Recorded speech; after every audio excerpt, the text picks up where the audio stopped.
राधे राधे मित्रों, कैसे हैं? आशा करता हूँ आप सभी लोग बहुत अच्छे होंगे। मैं आचार्य आलोक मिश्रा आज आप सबके साथ नई जानकारी के साथ जुड़ रहा हूँ और आज का हमारा विषय रहेगा रसोई घर में किन कार्यों को हमें नहीं करना चाहिए। क्योंकि जैसे पूजा घर की विशेषता है हमारे पूरे घर में, वैसे ही रसोई घर एक ऐसा स्थान है हमारे घर में जिससे हमारे घर में संकेत मिलते हैं कि हमारे घर की स्थिति कैसी है, सुख है या घर में दुख है। किसी के घर में अगर आप जाते हैं और उसकी रसोई का वातावरण आपको अच्छा मिलता है तो समझ लेना उस घर की स्थिति बहुत अच्छी है।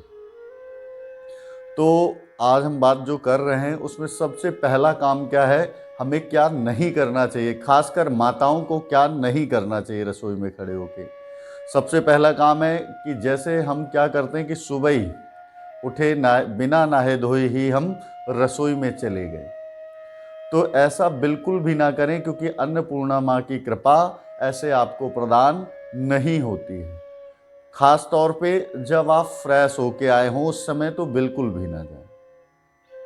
जिस समय आप दीर्घ शंका लघु शंका से निवृत्त हुए हों उसके बाद आप रसोई घर में ना जाएं। चाहे सोने के बाद आप उठे हैं, अगर आप उस समय जाते हैं तो कोई बात नहीं, लेकिन जिस समय आप टॉयलेट से फ्री होके आते हैं और उस समय आप किचन में जाते हैं, रसोई घर में जाते हैं, तो आपके लिए सबसे बड़ा दोष है, वास्तुशास्त्री अनुसार सबसे बड़ा दोस्त मान होता है। तो ऐसा आपको बिल्कुल भी नहीं करना है।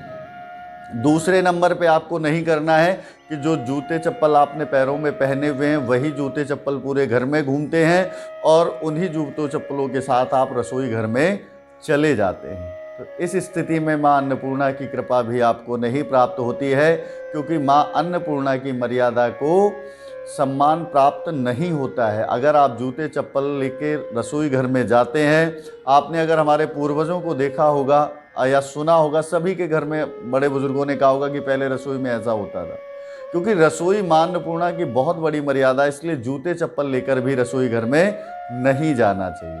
अगर आप जूते चप्पल पहन के जाते हैं तो रसोई घर के फिक्स कर लीजिए कि जो बाजार से खड़ाऊ मंगा लें और उनको पहन के आप जो है रसोई घर में काम करें, उनको बाहर ना रसोई घर से लेके जाएं। तीसरे नंबर पे अक्सर माताएं क्या करती हैं कि कुछ भी बनाया है तो उसे पहले चख लेती हैं। तो ऐसा भी बिल्कुल कोई भी काम ना करें कि आप जो भी किचन में बना रहे हैं उसे चखें। अगर आपको चखना ही है वहाँ खड़े होके तो पहले जो आपने गैस जलाई है उसमें थोड़ा सा छींटा लगा दें या भोग लगा दें किचन में, उसके बाद आप उसे चख सकते हैं। लेकिन रसोई घर में खड़े होके बिल्कुल भी नहीं, क्योंकि जो भी वस्तुएं आप बनाते हैं उसमें शुद्धता की आवश्यकता होती है। जो भी आपने पकवान भोजन बनाया है, अगर आप वहाँ पे खड़े होके चख लेंगे तो वो क्या होगा कि सामग्री झूठी हो जाएगी, रसोई आपकी झूठी हो जाएगी। तो आपको ऐसा भी नहीं करना है। चौथा काम आपको क्या नहीं करना है कि जो बर्तन है वो आपको जूठे बिल्कुल भी नहीं छोड़े। जूठे मतलब सुबह के शाम में और शाम के अगली सुबह।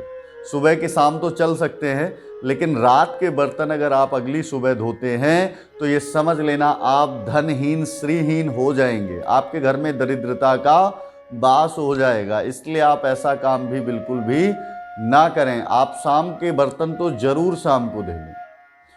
पांचवा काम है, अपने घर में जब आप सुबह नाश्ता बनाते हैं या भोजन दोपहर का बनाते हैं या शाम का बनाते हैं, तो आप ये निश्चित तौर से ध्यान रखें कि जो पहली रोटी या पहला पराठा या पहली जो भी वस्तु आप बनाते हैं वो गाय के लिए जरूर निकालें। और शाम के समय जो भोजन बनेगा उसमें अंतिम रोटी जो बनेगी वो जो है आप कुत्ते के लिए या चींटियों के लिए या जीवों के लिए आपको जरूर निकालना है। अगर आप ऐसा करते हैं, एक तो आप राहु केतु शनि इन 3 ग्रहों के दोषों से बचे रहेंगे, इनका आपको दुष्प्रभाव देखने को नहीं मिलेगा। साथ में माँ अन्नपूर्णा की और माँ लक्ष्मी की आप पर कृपा बनी रहेगी। तो अगर मेरे द्वारा जो भी आपको जानकारी दी गई है आपको समझ में नहीं आती है तो आप मेरे दिए गए नंबरों से मुझसे बात भी कर सकते हैं।